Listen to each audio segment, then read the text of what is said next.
നിങ്ങളുടെ സ്വർണ്ണ സങ്കല്പങ്ങൾക്ക് തിളക്കമേകാൻ Ami gold and diamonds അവതരിപ്പിക്കുന്നു ആമി സ്വർണ്ണ സമ്പാദ്യ പദ്ധതി. വെറും 19 മാസത്തെ തവണ വ്യവസ്ഥയിലൂടെ ഇനി നിങ്ങൾക്കും ഇഷ്ടപ്പെട്ട സ്വർണ്ണാഭരണങ്ങൾ സ്വന്തമാക്കാം. Aami gold and diamonds, Amarambalam service സഹകരണ ബാങ്കിന് സമീപം, കൂറ്റമ്പാറ. വണ്ടൂർ നടുവത്ത് സ്വദേശിയായ ലോട്ടറി തൊഴിലാളി പാണ്ടിക്കാട് കക്കുളത്ത് വെച്ച് വഞ്ചിക്കപ്പെട്ടു. ഹൃദ്രോഗി കൂടിയായ വാഴക്കാട്ടിൽ സോമസുന്ദരൻ എന്ന ലോട്ടറി തൊഴിലാളിയാണ് തട്ടിപ്പിനിരയായത്. സമാനാർഹമായ ടിക്കറ്റ് മാറി നൽകാമെന്ന് പറഞ്ഞ് കമ്പ്യൂട്ടറിൽ തിരുത്തൽ വരുത്തിയ വ്യാജ ടിക്കറ്റുകൾ നൽകി ഇദ്ദേഹത്തിൽ നിന്നും 7000 രൂപയാണ് തട്ടിയെടുത്തത്. കക്കുളത്ത് വെച്ച് ലോട്ടറി വിൽപ്പന നടത്തി വരികയായിരുന്ന സോമസുന്ദരത്തെ 45ഓളം വയസ്സ് പ്രായം തോന്നിക്കുന്ന ഒരാൾ സമീപിക്കുകയായിരുന്നു. തന്റെ കൈവശം കഴിഞ്ഞ 8-ാം തീയതി നറുക്കെടുത്ത ധനലക്ഷ്മി ലോട്ടറിയുടെ സമ്മാനാർഹമായ ടിക്കറ്റ് ഉണ്ടെന്നും അത് മാറി നൽകാൻ സഹായിക്കണമെന്നും ആവശ്യപ്പെട്ടു.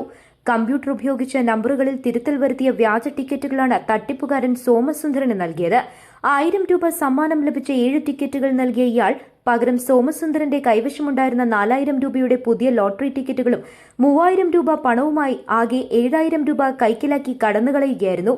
പലിശയ്ക്കും വായ്പയ്ക്കും പണമെടുത്ത് ലോട്ടറി കച്ചവടം നടത്തുന്ന തങ്ങളെപ്പോലുള്ള പാവപ്പെട്ട തൊഴിലാളികളെ ഇത്തരക്കാർ വഞ്ചിക്കുന്നത് വലിയ ദുരിതമാണ് സമ്മാനിക്കുന്നതെന്ന് സോമസുന്ദരൻ പറയുന്നു. ഞാനൊരു ലോട്ടറി തൊഴിലാളിയാണ്. ഞാനൊരു ആർട്ട് പേഷ്യൻ്റ് കൂടിയാണ്. ഞാൻ ഇന്ന് എനിക്ക് പറ്റിയ അമളിയെ പറ്റിയാണ് എന്ന് പറയാൻ പോകുന്നത്. എന്നെ ഒരാൾ വഞ്ചിച്ചതാണ്. ഞാൻ ലോട്ടറി നടന്നു വെക്കുമ്പോൾ ഒരു ഒരു 40-45-50 വയസ്സുള്ള ഒരാൾ വന്നിട്ട്, ഞാൻ പാണ്ടിക്കാട് കക്കുളം എന്ന് പറഞ്ഞ സ്ഥലത്ത് നിന്ന് നടന്നു വെക്കുന്ന ആളാണ്. അപ്പോൾ ഒരാൾ വന്ന് 1000 പ്രൈസ് നിങ്ങളടുത്ത് മാറ്റാനുണ്ടോ എന്ന് ചോദിച്ചു. അപ്പോൾ എത്ര ടിക്കറ്റ് ഉണ്ട് കയ്യിൽ?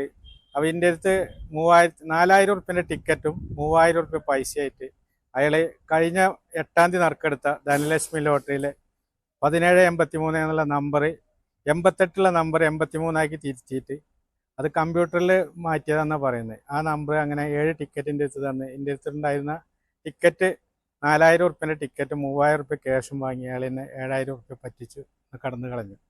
അപ്പോൾ ഞാനിത് പറയുന്നത്, ഇന്ന് വളരെ കഷ്ടപ്പെട്ടാണ് ഈ ലോട്ടറിക്കാരുടെ ജീവിതം മുന്നോട്ട് പോകുന്നത്. ടിക്കറ്റ് ബാക്കിയായിട്ടും കടക്കണിയിലും കഷ്ടപ്പെട്ടാണ് ഞങ്ങൾ ജീവിച്ചു പോകുന്നത്. ഇന്ന് ഇങ്ങനത്തെ ആളുകൾ ഞങ്ങളെ പറ്റിച്ചാൽ ഞങ്ങൾക്കതിന് വേറെ മാർഗമൊന്നുമില്ല. അപ്പോൾ ഇന്ന് കൊടുക്കേണ്ട ടിക്കറ്റിൻ്റെ പൈസ എനിക്ക് നഷ്ടമാണ്. അപ്പം നഷ്ടം 7000 റുപ്യ. അപ്പോൾ ഇനി എന്നെ പോലുള്ള ആളുകൾ ഇതിൽ പെടാതിരിക്കാൻ വേണ്ടിയിട്ടും വഴിയോരത്തുകൂടെ നടന്നു പോകുന്ന ആളുകൾ ഒരു 500 രൂപേൻ്റെ മേലെ പ്രൈസ് മാറ്റാൻ തരുമ്പോൾ ഒരിക്കലും നിങ്ങളത് കൈപ്പറ്റരുത്. 500ൻ്റെ മുകളിൽ ടിക്കറ്റ് തരികയാണെങ്കിൽ പൈസ ഇല്ലാതെ തന്നെ പറഞ്ഞ പോലെ ഒഴിവാക്കുക. അത് നമ്മളെപ്പോലത്തെ പാവങ്ങളെ വഞ്ചിക്കാൻ വേണ്ടി നടക്കുന്ന ആളുകളാണ് ഈ സമൂഹത്തിലുള്ളത്. ഇതിന് സർക്കാരിനോ ഇന്ന് നഷ്ടപ്പെട്ട സർക്കാരോ അല്ലെങ്കിൽ വേറെ ആരും ഞങ്ങൾക്ക് തരാമല്ല. ഞങ്ങൾക്ക് ലോണോ ഒന്നും കിട്ടാൻ പോകല്ല. വട്ടിക്കും പലിശക്കും വാങ്ങിയിട്ടാണ് ഞങ്ങൾ ഇതിട്ട് നടക്കുന്നത്. അപ്പോൾ ഇതിനൊരു മാർഗം കാണാൻ എന്ത് ചെയ്യണം? അതാണ് എനിക്ക് നിങ്ങളോട് പറയാനുള്ളത്. അതിന് സമൂഹവും സർക്കാർ എന്താ ചെയ്യാൻ പറ്റുമെങ്കിൽ അത് ചെയ്തു തരണം. ലോട്ടറി വിറ്റ് ജീവിതം മുന്നോട്ട് കൊണ്ടുപോകുന്ന സാധാരണക്കാരായ തൊഴിലാളികൾ ഇത്തരം തട്ടിപ്പുകളിൽ വീഴാതിരിക്കാൻ ജാഗ്രത പാലിക്കണമെന്നും ഇത്തരം പ്രവണതകൾക്കെതിരെ അധികൃതരുടെ ഭാഗത്തുനിന്നും ശക്തമായ നടപടി ഉണ്ടാകണമെന്നുമാണ് പ്രാദേശിക ലോട്ടറി തൊഴിലാളികളുടെയും ആവശ്യം. ഇയാൾ വണ്ടൂർ പോലീസിൽ പരാതി നൽകിയിട്ടുണ്ട്. News bureau, Wandoor. സ്വന്തം ഹൈസ്പീഡ് ഇന്റർനെറ്റ്, നമ്മുടെ സ്വന്തം ഇന്റർനെറ്റ്.